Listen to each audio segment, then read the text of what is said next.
aí mensal nosso está começando agora para você.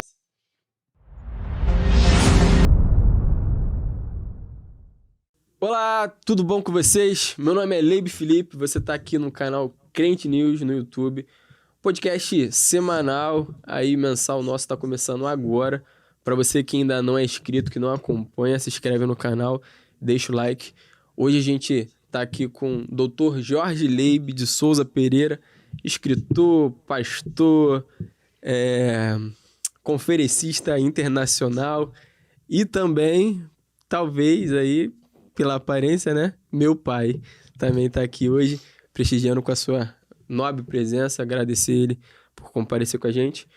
Para você que tá caindo de paraquedas, não sabe o que tá aqui no canal, o podcast Crente News é um podcast que a gente vai falar sobre assuntos políticos com uma pitada de religiosidade para os evangélicos, né? Um assunto muito polêmico, com assuntos muito polêmicos, mas necessários para o evangélico, para o cristão, para você que quer ouvir um pouco de verdade de assuntos políticos voltados com ambientes evangélicos, pastores. Então, para você que tá querendo saber um pouquinho mais, se inscreve no canal que vai vir muita coisa boa, muitos outros pastores, pessoas renomadas vão estar aqui com a gente, sentando na mesa, para falar sobre assuntos políticos para crente. Para começar, queria que o senhor se apresentasse aí para quem está nos ouvindo, para quem está acompanhando aí. Fique à vontade. Pessoal do Crente News aí, parabéns, meu filho, pelo trabalho que você já está desenvolvendo. E o negócio está bombando aí nas redes sociais. Quem sabe a gente traga para vocês um recado muito bacana e que a gente faça um programa muito especial para a galera que está assistindo a gente agora.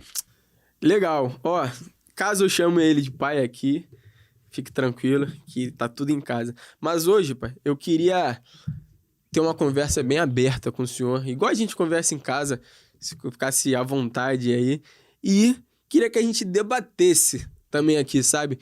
Igual a gente faz em casa, a gente falasse sobre tudo que tá rolando, tudo que você acha certo, tudo que também que você acha errado, que tá rolando no cenário político, no cenário evangélico.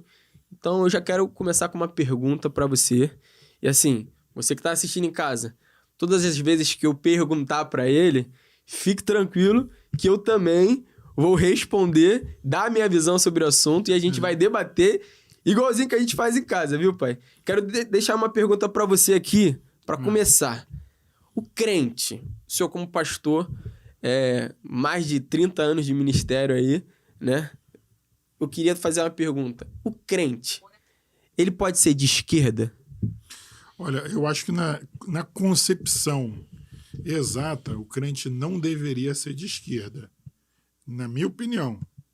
Por que eu digo isso? Porque a esquerda ela vai trazer todo o conteúdo ideológico, todo o conteúdo de filosofia política totalmente contrário aos princípios que os evangélicos, que os crentes defendem. Por exemplo, a esquerda defende o aborto. Os evangélicos, os cristãos, são terminantemente contra o aborto. Os evangélicos defendem a vida. A esquerda defende a vida até o ponto que é conveniente. Por exemplo, a esquerda defende que não haja, por exemplo, pena de morte. Bom, é um exemplo. Porém, a esquerda é a favor, né, do aborto. Então, veja que incoerência. Então, nós, cristãos, defendemos a vida de maneira uniforme e não apenas pontual, quando é conveniente.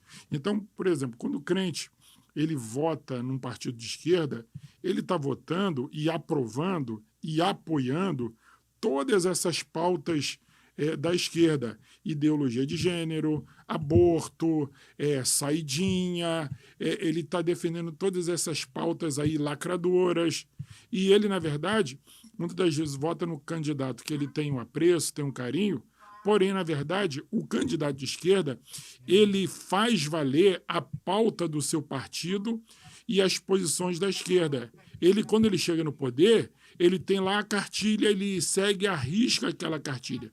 Então, a galera que está assistindo precisa entender que quando ele vota nessas sopinhas de letrinhas aí, PT, PC do C das contas, PC do B PSOL, ele está votando nessa ideologia. Ele está defendendo essa ideologia e ele está apoiando essa ideologia. No final das contas, é essa ideologia que vai valer. É a ideologia do cavalo taradão, é a ideologia da sensualidade de nossas crianças. Enfim, por exemplo, aqui no Rio de Janeiro, nós tivemos o caso do cavalo taradão, e o cavalo taradão ele se repetiu várias vezes nas escolas cariocas. Eu não vi o mandatário do Rio de Janeiro, por exemplo, passar um pito ou cobrar do secretário de Educação posicionamento. Pelo contrário, o mandatário da cidade do Rio de Janeiro foi lá e abraçou o secretário de Educação, que liberou verba para pagar aquela baixaria lá do cavalo taradão, que aquilo ali foi uma pouca vergonha, né, que, sem tamanho, né, entre outras. Então, por isso que eu estou dizendo, quando você vota na galera de esquerda, você leva com você todos esses apoiamentos para a vida política, e eu acho que o cristão precisa pensar nisso, por isso que eu acho que o cristão não deve votar na esquerda. Entendi, legal. Assim, na minha opinião, normalmente o cristão ele vota por indicação. Sim, porque gosta de uma pessoa. Exatamente. Indicação e também por quem os pastores e as instituições deixam entrar dentro das igrejas. E você já deve ter acompanhado isso diversas vezes. Existem igrejas que abrem as portas para candidatos e partidos de esquerda. Sim, sim. E abrem as portas para esses candidatos, mesmo sabendo o que eles defendem.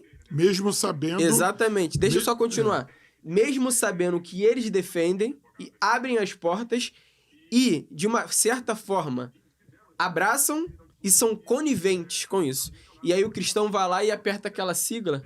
Por quê? Porque o seu pastor ou porque o seu líder abriu a porta da própria igreja para apoiar e para dizer, olha, esse candidato aqui tá certo, esse candidato aqui tá errado, esse candidato aqui, ó, mesmo ele não sendo de direita, eu apoio. E acontece demais, não só no Rio de Janeiro, mas acontece também no Brasil. E só para debater um ponto, assim, para deixar claro, assim, e para esse debate ficar aqui legal, vou fazer uma pergunta para o senhor responde, depois eu faço a minha colocação, depois eu passo de novo a palavra para o senhor. Mas assim, aqui você deu o exemplo do Rio. Essas escolas municipais aconteceram, sim, aconteceram. Só que tem escola estadual, que não sei se o senhor sabe, que também acontece. Passou em branco, né? Passou em branco. E se a gente for ver quem é o governador do estado, é do PL, é um partido de direita. Então, olha só que interessante, você tocou num ponto aí, das igrejas abrirem as portas, dos pastores abrirem as portas das igrejas para determinados candidatos. A gente estava falando aqui da questão da esquerda. Mas se a gente olhar historicamente e olhar um pouquinho mais no passado mais recente, nós tivemos aqui, por exemplo, pastor Silas Malafaia. Pastor Silas Malafaia. Você pode entrar na internet, inclusive no meu canal lá, tem um vídeo que eu mostro sobre isso. Pastor Silas Malafaia, Felipe, apoiando acintuosamente o Lula. Abraçando o Lula de forma, né, acalorada, fazendo discurso em favor do Lula. E olha, presta atenção, se o amigo de casa for perceber, vai ficar chateado comigo, mas quando o Lula era candidato e não tinha ganho a eleição, o Silas abraçou o Lula, o Silas abençoou o Lula, o Silas disse que o Lula era um grande político e que era especial. Está gravado isso. Se você ir na internet vai ficar chateado comigo, mas está gravado lá. Aí, quando eu vejo o Silas falar do Bolsonaro, quando ele vai falar do Bolsonaro, ele diz assim, o Bolsonaro não é nada, o Bolsonaro é insignificante, o Bolsonaro, etc e tal, mas, irmão, vamos votar aqui, vamos apoiar o Bolsonaro. Veja, é o discurso, né, do desvalor. e de valorizar quem não tem valor, né? Não quero aqui entrar nas questões pessoais de Bolsonaro ou Lula, mas eu quero registrar isso para você ver que, dependendo do tempo e dos objetivos e dos interesses, o posicionamento e o discurso difere. Sim. Então, tipo assim, historicamente a gente vê isso. Então, a galera aí vai ficar assim, vai ficar chateado comigo, mas eu estou aqui para falar a verdade para vocês, o que eu vejo, que acompanho. Então, essa galera hoje que é Bolsonaro, já foram eleitores e já andaram com Lula e Dilma. Então, a verdade tem que ser dita. Sim, sim. Mas aí a gente vai concordar nesse ponto, só que eu também vou trazer sobre o Silas, assim, o papel hoje que ele faz.